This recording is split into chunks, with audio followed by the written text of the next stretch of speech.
নজর রাখবো পরবর্তী সংবাদে।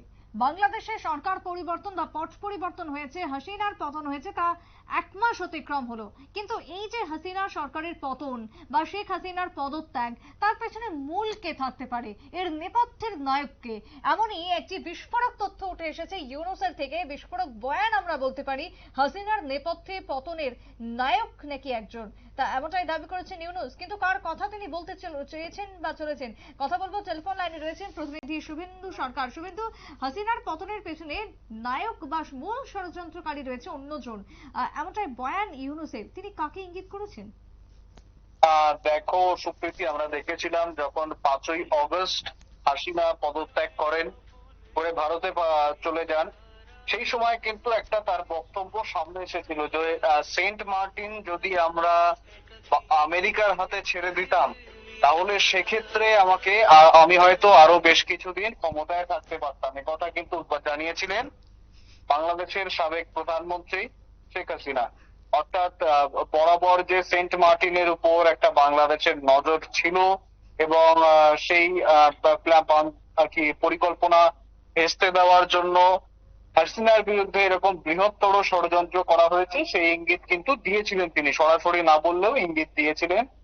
অন্যদিকে এটা নিয়ে চর্চা চলছিল, আন্তর্জাতিক মহলে একটা জল্পনা ছিল।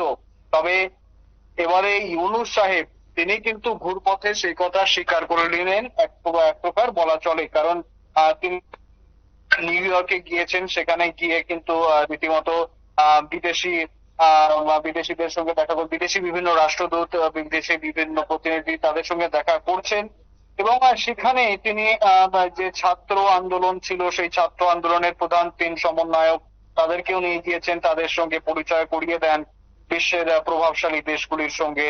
এবং সেখানেই তিনি এই মন্তব্য করেন যে এই হাসিনার যে এই যে ছাত্র আন্দোলন ছিল, এটা তো প্রথমে একটা ছাত্র আন্দোলন ছিল, কোটা সংস্কার আন্দোলন ছিল, এবং সেখান থেকে ধীরে ধীরে তাদের মোটো চেঞ্জ হয়ে যায়।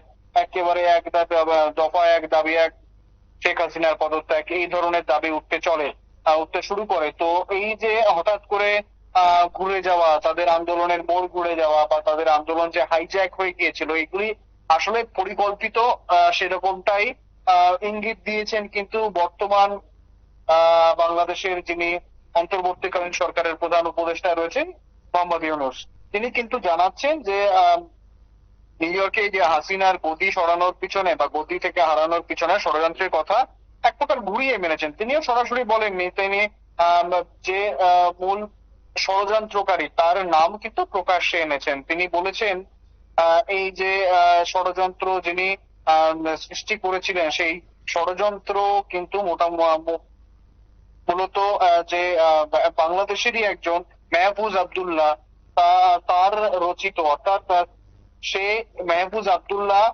এই ধরনের ষড়যন্ত্র করেছে। মেহফুজ আব্দুল্লাহর এই ধরনের ষড়যন্ত্রের ফলেই কিন্তু এই বৃহত্তর আন্দোলন হয়েছে। তবে মেহফুজ আব্দুল্লাহ কে, তার কি পরিচয় বা কোথায় থাকেন তিনি, আর সেই বিষয়ে কিন্তু খুব বেশি তিনি কিছু বলেননি খোলসা করে। অন্যদিকে যে আকার ইঙ্গিতে তিনি বুঝিয়েছেন এর পিছনে হয়তো এর হাত রয়েছে, অর্থাৎ মেহফুজ আব্দুল্লাহর হাত রয়েছে। এবং এই কথা তিনি কোথায় বসে বলেছেন?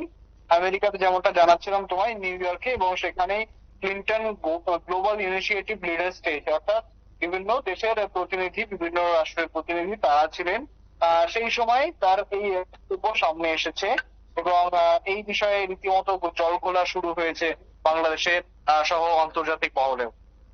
একেবারে তাই। ধন্যবাদ তোমায় শুভেন্দু। অর্থাৎ এই মুহূর্তে দাঁড়িয়ে ইউনূস যে দাবি করেছেন আমেরিকায় বসে, সেখানে বাংলাদেশেরই এক ব্যক্তি যিনি জড়িত রয়েছেন এই ইউনূসের দাবি অনুযায়ী হাসিনার পতনের সঙ্গে। কিন্তু তিনি কে এবং কেনই বা তিনি হাসিনার পতনের জন্য দায়ী হতে যাবেন, তার পরিচয় বা কি, এখনো পর্যন্ত ইউনূস যদিও স্পষ্ট করেনি। তবে ষড়যন্ত্রকারীর কথা তাহলে কি ঘুরিয়ে মানলেন বাংলাদেশের প্রধানমন্ত্রী, এমনটা প্রশ্ন উঠে আসছে ইউনূসের এই বক্তব্যের পর থেকে।